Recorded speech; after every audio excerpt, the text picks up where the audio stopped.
오늘은 믿음과 의심이라는 그 제목으로 함께 하나님 말씀 나누도록 하겠습니다. 예수님 믿고서 신앙생활 하면서 믿음이 흔들릴 때가 있습니다. 의심에서부터 비롯된 거예요. 그건 의심.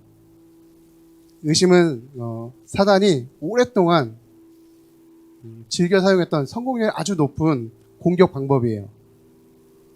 그러니까 첫사람 아담과 하와의 실패와 범죄의 이면에 사단이 심은 그 하나님의 그 선하심에 대한 의심, 이것부터 시작되는 거예요.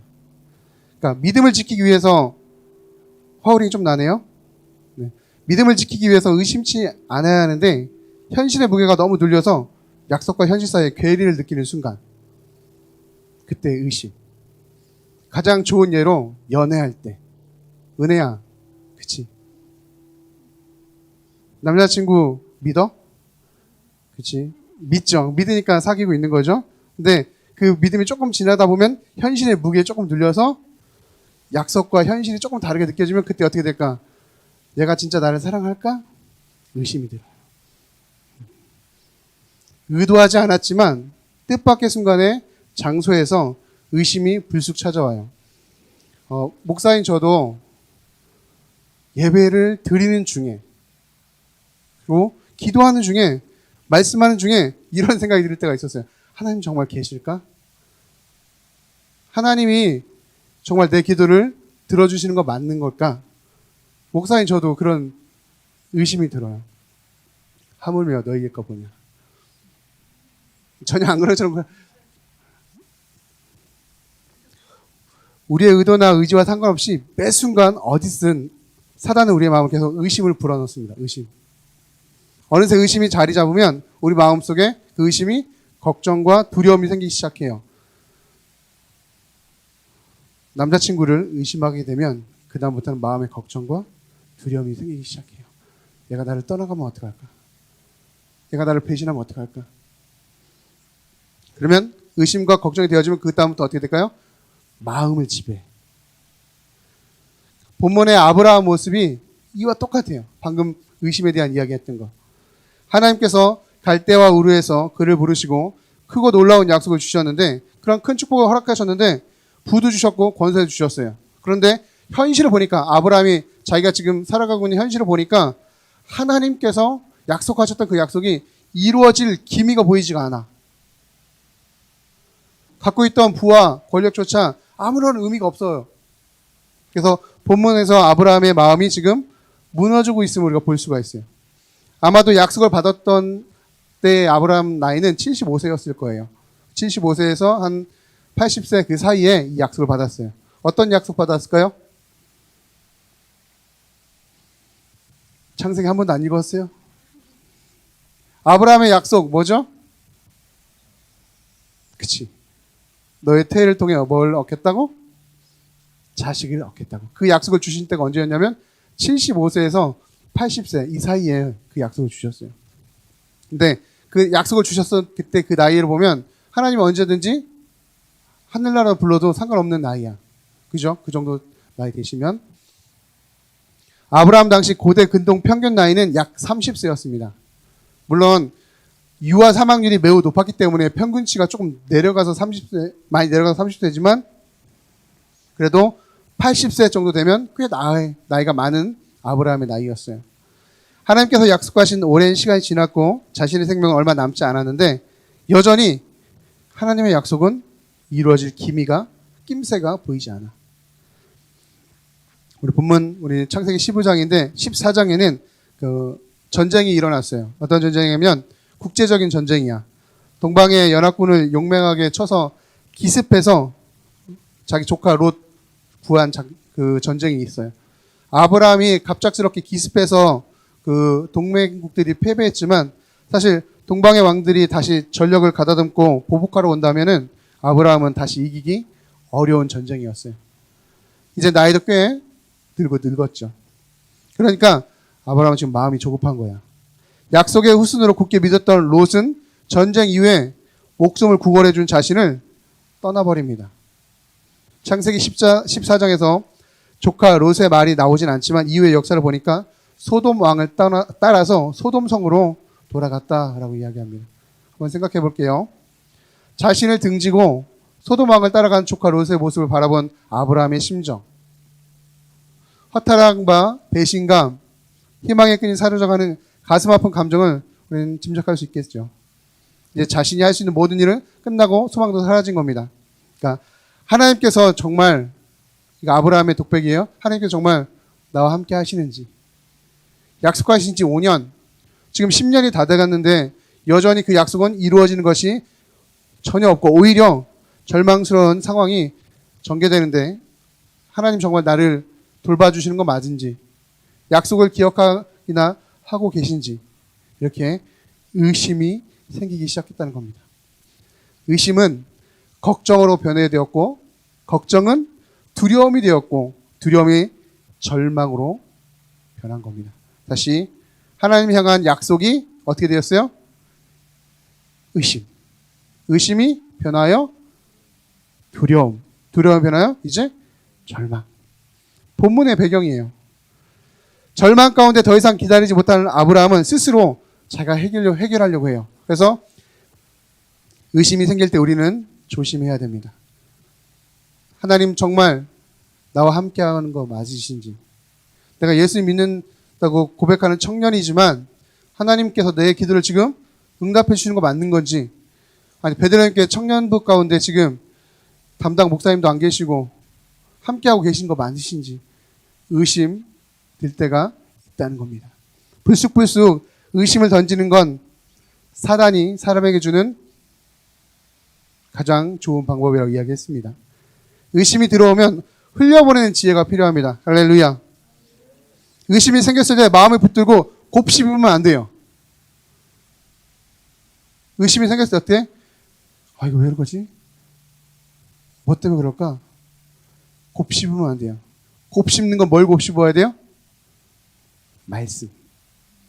하나님이 이 말씀을 통해 나에게 무엇을 주려고 하시는 건지 곱씹고 생각하고, 그러나 의심이 올 때는, 하나님 향한 믿음의 의심이 올 때는 곱씹지 않아야 돼요. 우리 삶이 지금 걱정과 두려움에 사로잡혀 있다면 하나님의 성실하심, 그분의 신실함을 온전히 신뢰하지 못했기 때문에 오는 것이라는 것을 기억하셔야 됩니다. 의심이 오는 것은 막을 수는 없어요. 하나님 나와 함께 하실까? 내 기도를 들어주시는 걸까? 이렇게 의심이 오는 건 막을 수는 없지만 우리는 그것이 마음에 뿌리 내리지 못하도록 커트해야 돼요. 의심이 생기려 할 때 말씀의 근거에 던져버리는 믿음이 있길 주님의 이름으로 축원합니다. 사단은 늘 의심과 두려움을 주는데 특히 뭘로 주냐? 미래의 일로 줘요. 미래의 일로. 과거의 일로 주는 게 아니라 어떤 일로 준다고요? 사단은 우리에게 의심을 주고 두려움을 주는데 어떠한 일로? 미래의 일, 내일 일. 신학자 C.S. 루이스가 우리가 생각하는 내일과 오늘에 대한 의미 있는 가르침을 우리에게 이렇게 이야기해 줬어요. 한번 볼까요? 사단은 항상 닥쳐올 미래에 대해서 말하고 하나님은 항상 오늘을 어떻게 살아야 될지 말씀해 주신다. 사단은 닥쳐올 미래에 대해서 항상 이야기해. 야, 너 지금 공부 안 하고 있는데 네 형편이 이런데 더 좋은데 직장 취직할 수 있겠니? 사단이 이렇게 우리에게 의심을 준다고요. 제대하고 나서 막막한데 청년은 어떻게 살 수 있겠니? 근데 하나님은 언제로 이야기한다고요? 지금, 오늘. 우리가 갖는 의심과 걱정과 두려움은 대부분 미래에 관한 것들이에요. 그런데 미래는 우리에게 속한 것 아니라는 것을 명확히 기억하시길 바랍니다. 미래는 하나님께 속한 거예요. 현재를 살아가며 아직 닥치지도 않을 미래를 미리 떠올리며 걱정하고 두려움이 생기면 미련한 모습인 거죠. 그 걱정과 두려움이 하나님을 도우는 평안을 잃어버리게 만들어요. 그래서 우리 청년부 여러분, 미래를 염려하지 마시길 바랍니다. 아멘. 미래를 염려하지 마시길 바랍니다. 다시 말씀드리지만 미래는 하나님의 손에 달려 있어요. 하나님께 맡겨버린다고 다만 그분을 신뢰함으로 오늘 어떻게 살지, 어떻게 말씀에 순종할지, 걸어갈지 묵상하는 믿음의 자세가 우리 가운데 있어야 됩니다. 그럴 때에 평안과 확신을 이끌어가는 거예요.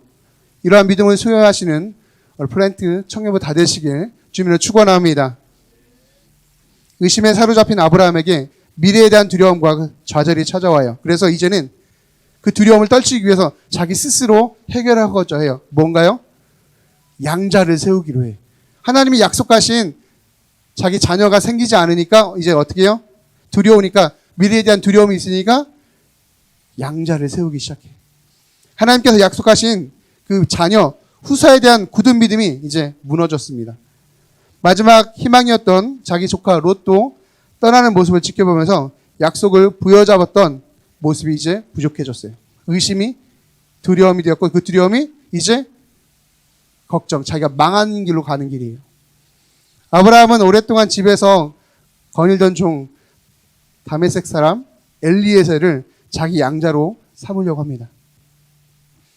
하나님께서 그를 통해 역사하시라는 믿음, 그런 표현 아니에요. 그냥 종을 양자로 삼는 것은 고대 법률에 따라 자기의 후사가 없으면, 자녀가 없으면 자기 종의 한 명 컨택해서 양자로 삼는다. 이게 고대 법률이었어요. 지금과 다르게는 당시에 나이가 들었는데 자녀가 없을 경우 자신의 노년을 살피다가 장례를 치러줄 사람을 양자를 세우는 법이 있었던 거예요. 오랫동안 집에서 거닐던 믿을 만한 종을 양자로 세워서 그에게 상속권을 주고 그가 아들처럼 주인의 그 노년을 보살피고 죽음 이후에 장례를 치러진 다음에 나머지 재산을 상속받는 거예요. 그 양자가. 이런 관점에서 아브라함이 종을 양자로 삼으려 한 것은 미래에 대한 소망을 어떻게 했다? 하나님에 대한 믿음을 접었다는 뜻이에요. 더 이상 기다리지 못하는 거죠. 하나님의 약속이 더디 이루어지고 기대했던 방향과 다른 현실로 보면 믿음을 내려놓고 죽음을 예비하는 모습이 지금 아브라함의 모습이에요. 지금껏 가졌던 하나님 향한 열망은 사라졌고 의심과 두려움이 가득한 채 하나님 향한 원망과 분노가 바뀌었어요. 하나님에 대한 믿음이 의심이 생기니까 절망으로 가고 두려움에서 절망하고 절망 속에 다시 하나님을 원망하는 모습으로 간다는 거예요. 본문에는 두 가지 형태의 마음이 나타납니다. 첫 번째는 하나님의 마음, 다른 관점은 아브라함의 마음. 본문 창세기 15장 1절 한번 읽어볼까요? 창세기 15장 1절입니다. 말씀이 환상 중에 아브라함에게 임했다라고 있습니다. 이 구절은 매우 독특한 표현이에요. 요나서 1장 1절에 이렇게 되어 있어요. 여호와의 말씀이 아벳의 아들 요나에게 임하였다. 이거는 선지서에서 자주 나오는 내용이에요. 하나님의 말씀이 누구에게 임했다. 이거는 선지서에서 나오는 주된 내용인데 모세오경, 창세기, 출애굽기, 레위기, 민수기, 신명기 이 5권 중에 유일하게 창세기 15장 1절에 나타나요. 누가? 말씀이 환상 중에 누구에게 임했다? 아브라함에게 임했다. 오직 이 본문에서만 나타나요. 같은 표현은 창세기 오늘 본문 4절에서 나타나요. 15장 4절에 여호와의 말씀이 그에게 임하여 이르시되. 하나님께서 계시적 사건으로 이 아브라함에게 나타나 말씀하시고 인도해 가신 장면이에요. 그러니까 걱정과 분노와 의심과 절망으로 가득한 아브라함에게 찾아오사 말씀을 건네시고 뭐 하는 거예요 지금? 위로하시는 거예요. 기다리지 못해서 의심한다면 책망할 법도 한데 오히려 의심하지 말고 두려워 말고 내가 너를 위로한다 라고 말씀하셔요. 저 같았으면 어떻게 했을까요? 의심해? 하나님이 내가 너한테 약속을 줬는데 의심해? 하면서 어떻게 할까요? 그 약속 저는 거둘 것 같아요. 근데 하나님은 어떻게 해요? 의심하고 있는 사람을 책망하지 아니하시고 오히려 의심하지 말라, 두려워 말라, 위로해 주신다는 거예요.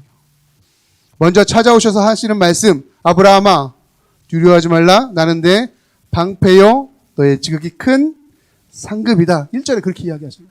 그러니까 적군이 쳐들어올 것을 겁내거나 두려워하지 말라는 거예요. 그가 방패가 되어주시고 돌봐주시고 이끄시는 너의 상급인 나를 다시 믿으라. 하나님께서 그의 지극히 큰 상급이다 라고 말씀하시잖아요. 목숨까지 걸고 전투해서 자기 조카 롯을 구했지만 전리품 하나 취하지 않았던 아브라함이었어요. 그런데 그에게 하나님께서 최고의 유산이 되어주심을 지금 말씀하고 있는 거예요. 친히 그의 상급이시다. 의심과 걱정을 지금 떨쳐버려라. 하나님이 아브라함이 가진 의심과 두려움의 실체를 지금 꿰뚫어 보고 계신 거예요. 우리가 현실의 난제로 인해 품은 의심과 두려움, 염려를 하나님께서는 다 아시는 줄 믿으시길 바랍니다. 그리고 말씀하셔요. 지훈아, 미래가 잘 안 보여도 두려워 말고 염려하지 마라. 내가 너와 함께 하겠다는 그 말씀, 그 약속의 말씀 반드시 이룬다. 믿으십니까? 믿으십니까? 두려워 말라는 표현이 구약성서에서 가장 많이 나와요. 염려와 걱정에 사로잡힌 당신의 자녀들을 향해, 하나님의 자녀들을 향해 두려워 말라. 내가 너를 돌보고 지키리라. 내가 너의 상급이 되리라. 왜 걱정하느냐? 구약성서에 가장 많이 나온 이야기예요. 우리 청년부 여러분, 하나님의 그 인도하심, 신실함을 믿으십니까? 믿으세요? 그러면 두려워하지 마시길 바랍니다. 염려하지 마시길 바랍니다. 오늘 염려는 대부분 한 달 정도 있으면 다 지나가는 거예요. 염려로 우리의 영혼을 상하게 만들지 않기를 축복합니다. 여호와의 말씀이 아브라함에게 임했다는 구절이 얼마나 은혜가 돼요. 여호와의 말씀이 아브라함에게 임했다. 여호와 하나님의 인도하심이 아브라함 가운데 임했다. 하나님의 인도하심이 지훈이 가운데 임했다. 얼마나 은혜가 되는 말씀이에요. 하나님께서 먼저 오셔서 마음을 만져주신 거예요. 배신하고 의심이 쌓여있는 저에게 먼저 오셔서, 여러분에게 먼저 오셔서 말씀하시는 거예요. 찾아오시고 만지시고 위로하시는 하나님의 긍휼하심을 우리는 지금 볼 수 있어야 돼요. 이 창세기 15장 본문을 통해. 자, 오늘 본문 보니까 1절과 4절에 하나님 여호와의 말씀이 임하는 것으로 시작하고요. 2절과 3절은 아브라함의 반응으로 시작해요. 1절과 4절은 하나님의 말씀을 임하는 것을 시작하고 2절과 3절은 그에 대한 아브라함의 반응. 2절과 3절 보니까 아브라함이 의심이 바로 사라진 것 같지는 않아요. 울분과 흥분이 가득해 분노를 쏟아내고 있어요. 성경을 그냥 여러분 그냥 쭉 있어서 읽어서 그렇지 이 본문 2절, 3절은 아브라함이 화내고 있고 분노하고 있는 거예요. 누구한테? 하나님한테. 2절, 3절 볼게요. 같이 읽어볼까요? 아브라함의 시작. 아브라함이 이르되 주 여호와여 무엇을 내게 주시라 하나이까? 나는 자식이 없사오니 나의 상속자는 다 다메섹 사람 엘리에셀이다. 아브라함이 또 이르되 주께서 내게 씨를 주지 아니하셨으니 내 집에서 기른 자가 내 상속자가 될 것이다. 지금 분노에 차서 하나님께 쏘아붙이는 내용이에요. 아브라함의 급조한 마음을 표현하듯 2절과 3절 주어가 반복되어 있는데 문법적으로 아브라함이 이르되 그가 또 이르되 하나님 그런데 말입니다. 하나님 그런데 말입니다. 이렇게 따지고 있는 거예요. 그러니까 아브라함이 지금 거칠게 항의하고 있는 거예요. 2절 3절은. 그래서 히브리어 본문을 제가 번역해 보니까 이렇게 되어 있어요. 보소서 나에게 당신이 주지 않았습니다. 보소서 하나님 내 집의 사람이 나를 상속할 겁니다. 그러니까 하나님이 약속하신 거 이제 필요 없습니다. 따지고 있는 거예요. 여기서 보소서라는 표현 주의를 환기시키는 감탄사로 문장마다 계속 히브리어 원문에 보니까 그렇게 되어 있어요. 그러니까 불평하는 자신을 강조하려듯 어떻게 주어가 뭐예요? 나예요, 나. 나라는 표현이 제일 먼저 나와요. 자신의 참단한 마음과 분노와 좌절을 매우 강하게 지금 아브라함이 표현하고 있는 거예요. 하나님이 아무것도 주지 않으셨으니 더 이상 자기가 할 수 있는 일이 없다는 뜻이에요. 고작 할 수 있는 것이 장사 지내줄 사람, 그냥 상속자 세우는 것뿐. 두려워하지 말라 하셨지만 아브라함은 지금 말씀을 받아들일 준비가 마음이 없는 거예요. 입진되면 하나님이 역정 내실 만한데 4절에서 다시 그를 부드럽게 말씀하셔요. 막 따지고 있는 사람한테 여러분 어떻게 이야기합니까? 더 따지죠. 더 큰 소리로 이야기하죠. 근데 하나님은 막 따지는 그 아브라함의 4절. 아브라함이 보소서 하나님 이렇게 따졌는데 격정적으로 반응했는데 하나님은 부드럽고 차분하게 4절 다시 말씀하십니다. 그가 언급한 종이 상속자가 아니라 그의 몸에서, 그의 몸은 아브라함이죠. 아브라함 몸에서 태어날 자가 상속자가 될 것이다 라고 구체적으로 다시 부드럽게 이야기하십니다. 그러니까 상심으로 떠나보내야 했던 롯과 상속자로 세우려 했던 종도 아닌 누구의 몸에서, 누구의 몸입니까? 아브라함의 몸에서 태어날 자를 다시 한번 약속, 확증시켜주는 거예요. 5절에서 눈에 보이는 확신을 주기 위해 아브라함을 불러내서 다시 한번 하늘의 별을 보게 하십니다. 별을 셀 수 있나 보라는 표현으로 하늘의 별을 다시 보여줘요. 아마 아브라함은 수많은 별이 어찌 셀 수 있을까 생각했을 겁니다. 그러니까 오늘날이 아니라 4,000년 전에 하늘 한번 상상해 보십시오. 지금 우리 동탄 여기에서 밤에 하늘 잘 볼 수 있어요? 밤에 별을 잘 볼 수 있어. 하늘에 있는 별을 잘 못 보는 것 같아. 근데 제가 병이도 같이 갔었고 찬우도 같이 갔었죠. 우리 2019년도에 미국 가서 그 그랜드 캐년에서 그 밤에 하늘을 쳐다 올려 보니까 별이 쏟아질 만큼 어마어마한 별을 보았어요. 별들이 하늘뿐만 아니라 차 타고 막 가는데 차 옆에서도 막 쏟아져요. 아마 그런 모습이 4,000년 전에 아브라함에게 이야기했던 셀 수 없었던 그 별들을 보면서 다시 한번 약속을, 하나님에 대한 믿음을 상기시켜 주었을 겁니다. 압도적인 하나님의 권능과 능력을 경험한 아브라함의 반응, 본문 6절이에요. 자, 1절, 4절 하나님이 아브라함에게 이야기하셨고 2절, 3절 아브라함이 하나님께 따져 물었어요. 이래도 됩니까? 이렇게 주신다고 했는데 왜 안 주십니까? 그래서 저 지금 제 방법대로 상속자 세울 겁니다 라고 막 따져 이야기할 때 4절에서 네 몸에서 난 자식을 다시 한번 주겠다라고 이야기하면서 5절에 뭇별 이야기하면서 마지막 6절에 아브라함의 반응이에요. 마지막 봅시다. 읽어봅시다. 15장 6절 시작. 아브라함이 여호와를 믿으니 여호와께서 이를 그의 의로 여기시고. 중요해요. 하나님께서 불평하면서 막 따지면서 감정을 쏟아냈던 아브라함을 묵묵히 참고 위로하시는 거죠. 하늘의 무수한 별들을 보여주면서 다시 한번 약속해 주는 거예요. 믿음 없던 우리의 모습을 통해 하나님이 그냥 책망하는 것이 아니라 다시 한번 찾아오셔서 우리를 위로하시는 거예요. 이제 다시 아브라함은 절망을 내려놓고 하나님을 신뢰해요. 자, 근데 놀랍게도 하나님께 그것을 뭐라고 여기셨다 나와 있어요? 아브라함이 여호와를 믿으니 여호와께서 그를 의로 여기셨다. 의로, 믿음으로 여겨주셨다는 거예요. 믿음으로. 아브라함의 믿음으로. 믿음이라는 단어가 성경에서 처음 등장하는 구절이에요. 여기가 의. 하나님께서 사람에게 믿음이라는 단어를 처음 쓰신 구절이 이 구절이라는 거예요. 아브라함의 인생에서 믿음이 바닥쳤던 순간이에요.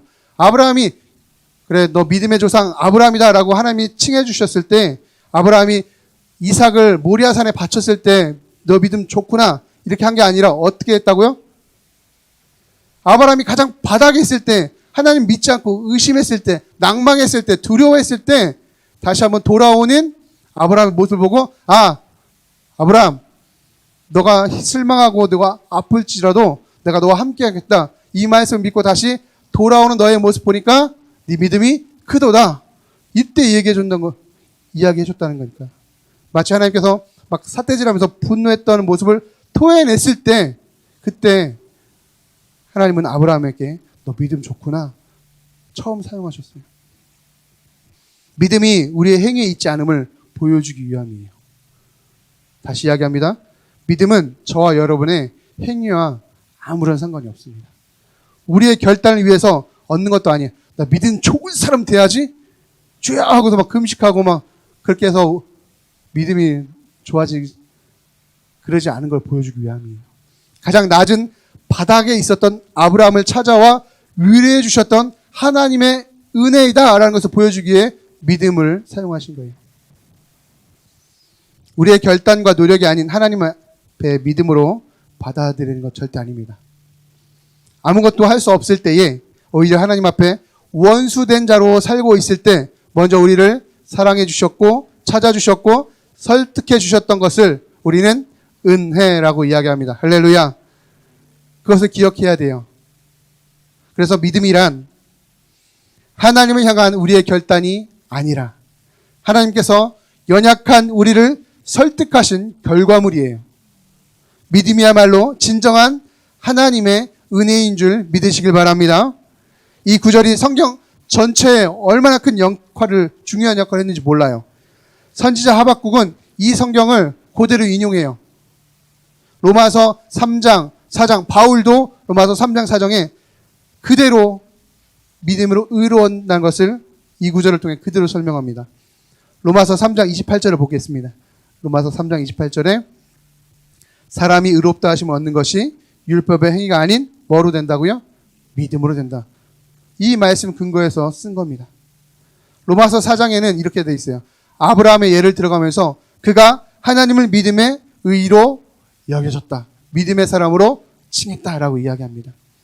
그리고 아브라함만 위한 것이 아니라 의로 여기심을 받은 우리, 저와 여러분, 예수를 믿는 자 가운데 살리심을 믿는 우리 모두의 믿음이라고 분명히 설명해 주고 있어요. 예수를 믿는 믿음 안에서 우리를 의롭다 여기신 것은 율법의 행위, 즉 우리의 노력과 수고와 헌신과 결단 때문이 아니라 하나님의 은혜임을 다시 한번 믿으시길 바랍니다. 그래서 아브라함은 이제 다시 시작할 힘을 얻습니다. 그래서 하나님께서 설득해서 다시 세워주셨기 때문이에요. 우리 청년부 여러분, 하나님의 사랑을 쟁취한다 이런 착각에 빠지지 마세요. 교회 봉사 열심히 하면 하나님과 더 기뻐하시고 우리를 더 사랑해 주실 것 같습니까? 11조 많이 하면, 헌금 많이 하면 하나님이 우리를 더 사랑한다 이렇게 생각하십니까? 착각입니다. 착각. 하나님의 사랑을 얻어내는 것으로 우리는 착각한다는 거예요. 대단히 위험한 믿음의 생각이에요. 물론 헌신과 봉사로 섬기며 사는 것 영적 성장에 큰 도움이 되고 유익한 일이고 꼭 필요한 일이지만 하나님의 의를 얻어내기 위해서, 하나님께서 나에게 주신 믿음을 얻어내기 위해서 그분의 사랑을 쟁취하기 위한 조건일 수는 없다는 거예요. 그저 하나님의 사랑을 그냥 받고 누리시면 돼요. 하나님 우리를 선택해 주셨습니다. 먼저 불러주셨습니다. 그러니 받으면 돼요. 누리면 된다니까요. 온전히 먼저 사랑해 주셨고 그 무엇보다 더 사랑해 주셨습니다. 이보다 더 사랑할 수 없을 만큼 우리를, 저와 여러분을 사랑해 주신 거예요. 그러니까 그냥 그 사랑에 머무르시면 돼요. 의심하지 말고. 두려움과 의심을 떨쳐버리시기 바랍니다. 그래서 절망 가운데 빠질 필요가 전혀 없습니다. 하나님의 사랑 가운데 주님이 허락하신 오늘의 삶을 열심히 그냥 살아가시면 돼요. 주님이 기뻐하신 삶을 그냥 살아가면 돼요. 혹 취직이 안 돼서 아니면 군대 가야 될 모습이 남아있는 우리 자매들은 근데 아직 시집 그건 아니겠다. 어쨌든 하나님이 나의 삶을 이끄지 않으신 것 같아 라는 그런 의심이 혹 지금 계십니까? 그것 때문에, 그 의심 때문에 두려움 가운데 계십니까? 걱정 가운데 계십니까? 여러분, 아브라함보다 더 지금 하나님을 의심하고 있는 상태예요? 그것이 하나님의 인도하심, 성실보다 더 클까? 한번 고민해 보시길 바랍니다. 피조물로서 인간의 최대의 존엄성은 주도권이 아니라 반응에 있어요. 반응. 하나님께서 말씀하시면 우리는 어떻게 하죠? 주의 종이 듣겠나이다. 그분이 두드리시면 우리는 열어드리면 돼요. 그분이 씨를 뿌리시면 우리는 받는 거예요. 씨를 뿌리는 것은 광야 같은 인생의 그 심령에 에덴을 복원하시려고 하는 하나님의 시도예요. 씨를 받는 것은 그 일에 동참하는 우리의 몫에 달려 있어요. 믿음이란 하나님이 주시는 것을 받는 겁니다. 할렐루야. 내가 뭘 만들어서 일을 많이 해서 성경을 많이 읽어서 내게 주시는 것이 아니라 하나님이 주실 때 받는 게 믿음입니다. 하나님이 오늘 우리의 마음밭에 말씀의 씨를 뿌려주실 때 그냥 그대로 받으시는 믿음이 있길 주님을 축복합니다. 지금 여러분 상황 제가 다 알진 못해요. 어떤 사람은 낙심되었을 수도 있고 어떤 사람은 기분이 좋을 수도 있고 일이 잘 되어지는 청년들도 있을 겁니다. 그러나 상황이 어떠한 간에 온 우주 만물을 만드신 창조주 하나님께서 나를 위해 한 치의 오차도 없이 비치신 아름다운 내일이 내게 오고 있다는 사실을 믿으시길 바랍니다. 오래전에 아브라함에게 말씀하셨던 그 하나님이 지금 저와 우리 청년부 여러분에게 동일하게 말씀하고 계십니다. 이 말씀하고 마치겠습니다. 청년부 아들들아, 딸들아, 두려워 마라. 나는 너의 방패요, 너의 지극히 큰 상급이 되니라. 할렐루야. 하나님을 향한 믿음 의심하지 마세요. 그 의심은 두려움이 되고 두려움은 절망이 되어집니다. 주신 믿음 그저 받고 아브라함처럼 믿음의 조상이 되어지는 저 여러분 되시길 주님의 이름으로 축복합니다. 이제 연말이고 여러 가지 바뀌고 어수선한데 이때 가장 큰 모습은 믿음이 흔들립니다. 1년 동안 열심히 청년부 일을 했고 믿음 생활하고 예배 드렸는데 내 삶은 전혀 변한 게 없어요. 그러면서 하나님 저 1년 동안 열심히 했는데 뭡니까? 이런 의심이 들 때 있습니다. 의심 들 때 어떻게 하라고요? 곱씹으라고요? 아니에요. 의심은 하나님에 대한 믿음에 대한 의심이 들 때는 곱씹지 않고 말씀에 의해서 흘려보내는, 떨쳐버리는 그런 은혜가 있길 축복합니다. 그럼 반드시 하나님이 위로해 주시고 다시 한번 우리를 세워주고 약속의 형제 자매의 모습으로 세워주실 것입니다. 할렐루야. 할렐루야. 우리 찬양합시다.